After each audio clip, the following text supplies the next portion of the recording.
ঈদ উপলক্ষে নাটোরের ওয়ার্কশপগুলোতে চলছে লক্কর ছক্কর বাস মেরামত। ব্যস্ত সময় পার করছেন শ্রমিকরা। এতে দুর্ভোগ দুর্ঘটনার শঙ্কায় যাত্রীরা। হাইওয়ে পুলিশ ও বিআরটিএ জানিয়েছে, ঈদযাত্রায় এসব বাস সড়কে নামানোর সুযোগ নেই। অভিযানে নামার ঘোষণা দিয়েছেন তারা। এই রমজানে নিজের পাশাপাশি আপনার ঘর এবং টয়লেটকে রাখুন পরিষ্কার এবং জীবাণুমুক্ত। নতুন বেস্ট এভার হারপিক এখন 5 মিনিটেই পরিষ্কার।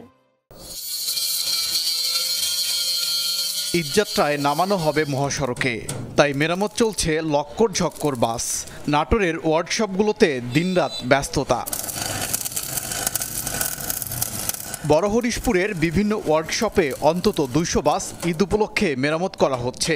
ঢাকা, নারায়ণগঞ্জ ও গাজীপুরের যাত্রী টার্গেট। মালিকদের নির্দেশনা অনুযায়ী কাজ করছেন শ্রমিকরা। সিটের কাজ, বডির কাজ, তারপরে আপনার হলো আনুষঙ্গিক যেগুলো ডেকোরেশনের কাজ আছে এগুলো করছি। আর 10টা গাড়ির রঙের কাজ হচ্ছে এবং নতুন গাড়ির বডি হচ্ছে। কারোই দম ফেলার সময় নেই, সবাই 24 ঘন্টা সার্ভিস দিচ্ছে। মোটামুটি 10-12টা গাড়ি এখানে বসে আছে। প্রতি বছরই ঈদযাত্রায় ভোগান্তির কারণ হয়ে দাঁড়ায় এসব বাস। শুধু রং বদলালেও ফিটনেস না থাকায় মাঝপথেই হয় নষ্ট। ভোগান্তিতে পড়েন যাত্রীরা। সড়কে অনেক ফিটনেসবিহীন গাড়ি চলে, আমরা চাই এই সমস্ত ফিটনেসবিহীন গাড়ি যেন সড়কে না চলে। অতি মুনাফার জন্য এরকম একটা দুর্ঘটনা কবলিত না হয়, যেন মানুষের মৃত্যুর মিছিল আমাদের না দেখতে হয়। যাদের গাড়ি আছে আমি তাদেরকে বলেছি তারা যেন ফিটনেসবিহীন গাড়ি যেন রাস্তায় না চালায়। হাইওয়ে পুলিশ বলছে লক্কর ঝক্কর বাস নামানোর সুযোগ নেই।